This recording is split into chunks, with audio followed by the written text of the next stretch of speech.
आज अक्षय शिंदेचा एन्काउंटर झालेला तर आपल्यासोबत विधी व न्याय सरकारी वकील उज्ज्वल निकम आपल्यासोबत आहेत. नेमकं सर मला सांगाल आज अक्षय शिंदेचा एन्काउंटर झाला नेमकं काय सांगाल?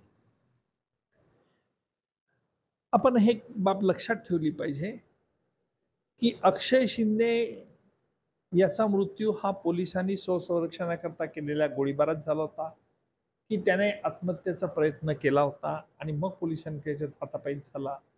या संदर्भातली तपशीलवार माहिती आज माझ्याकडे उपलब्ध नाही. परंतु एक गोष्ट मात्र निश्चित आहे की सदरचं प्रकरण हे अत्यंत गंभीर आहे आणि हा न्यायालयीन कस्टडीत अक्षय शिंदे असताना तो गोळीबारात ठार होणं याचा अर्थ याबद्दल पूर्णपणे न्यायालयीन चौकशी होईल यात शंका नाही. अक्षय शिंदेच्या विरुद्ध एकूण 2 आरोपपत्र दाखल झाले होते. 12 आणि 13 तारखेला याने पहिल्या मुलीवर लहान बालिकेवरती बलात्कार केला. 12 तारखेला 13 तारखेला दुसऱ्या बालिकेवरती याने बलात्कार केला.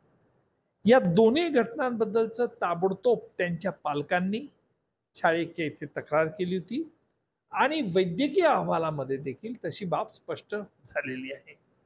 आणि इतकंच नाही तर यांच्या आरोपपत्राविरुद्ध अक्षय शिंदेच्या विरुद्ध 2 वेगवेगळे आरोपपत्र आहेत. त्यामध्ये लहान बालिकेंनी या अक्षय शिंदेला ओळखपरेमध्ये ओळखलं होतं. वैद्यकीय अहवाल, इमिजिएट डिस्क्लोजर या सगळ्या बाबी बघता अक्षय शिंदेच्या विरुद्ध खटला न्यायालयात चालला असता तर BNSS खाली आणि भारतीय न्याय संहिता खाली निश्चितपणे आरोपीला फाशीची शिक्षा झाली असती. परंतु आज जी घटना घडली त्यावरून एक बाब स्पष्ट होतं की आरोपीने पोलिसांजवळचं शस्त्र हिसकावून घेतलं, पोलिसांवरती गोळीबार केला, पोलिसांनी स्वसंरक्षणाचा गोळीबार केला. यात सत्यांश किती आहे ही बाब न्यायालयीन चौकशीत स्पष्ट होईल. सर हे याच्यात एन्काउंटर झालं नेमकं यात पोलिसांनी काय सुरक्षा घ्यायला पाहिजे होती कारण त्याला ते घेऊन चालले होते ठाण्याला? असं आहे की पोलिसांनी या बाबतीत चौकशी काय काळजी घेतली पाहिजे होती तर पोलिसांनी जो आर्म कॉन्स्टेबल ठेवलेला होता त्याचं ते पिस्तूल किंवा रिव्हॉल्वर हे त्याने लॉक केलं होतं की नाही ही बाब तपासली जाईल. आरोपीला हातकड्या लावल्या होत्या की नाही ही बाब तपासली जाईल. कारण अशा सराईत गुन्हेगाराला हातकडी लावणं जरुरीचं होतं.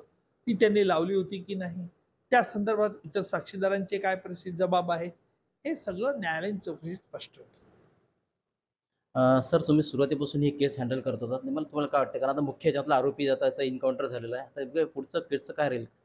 नाही, मी ही केस माझ्याकडे आरोपपत्र दाखल झाल्यानंतर आलेली आहे, लक्षात घ्या आपण. आणि यापुढचं जे आहे त्याची जे इतर आरोपी आहेत ज्यांच्या विरुद्ध आरोप आहे की त्यांना ह्या गुन्ह्याची माहिती मिळाल्यानंतर देखील पोलिसांनी त्यांनी कळवली नाही, हा पोक्सो कायद्याअंतर्गत गुन्हा आहे. तो त्यांच्यावरती आरोप लावण्यात आलेला आहे. आणि जरी अक्षय शिंदे मरण पावला असला तरी इतर आरोपींच्या विरुद्ध हा खटला न्यायालयात चालू राहील. सर मला सांगाल की आता उत्तर प्रदेश असो किंवा हैदराबाद असो या अशा अनेक ठिकाणी एन्काउंटरचं आता सध्या फॅड असं ज्याला म्हटलं जाईल की कारण की कुठला आरोपी असेल मुख्य त्याचं एन्काउंटर केलं जातं. नेमकं काय सांगाल कसं पाहिजे? नाही, एन्काउंटर होणं हे केव्हाही वाईट आहे.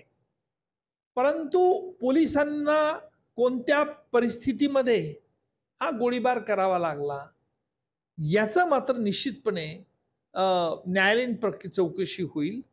आणि या न्यायालयीन चौकशीमध्ये जर कोणी दोषी आढळत असेल तर त्याला देखील कठोर शिक्षा होण्याची शक्यता नाकारता येत नाही. म्हणून हा न्यायालयीन चौकशीच्या प्रक्रियेचा भाग आहे. आज त्यावरती भाष्य करणं योग्य होणार नाही. हे होते उज्ज्वल निकम. आताच आज जो आहे जो अक्षय शिंदेचा एन्काउंटर झाल्याने त्याच्यावर त्यांनी स्पष्ट दिलेलं आहे की उज्ज्वल निकम आपल्यासोबत होते आणि त्यांनी सांगितलं आहे की बा आज जे प्रकरण सुरू आहे याच्यामध्ये हे प्रकरण सुरू राहणार आहे आणि जो काय निर्णय येईल न्यायालय जो निर्णय देईल त्यावर आता पुढची भूमिका ठरेल. गणेश सोनवणे, टीव्ही मराठी, अकोला.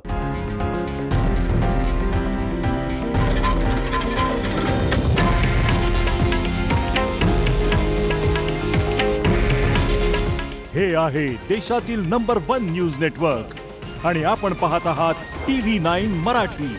काळजी तुमची, हित महाराष्ट्राचं.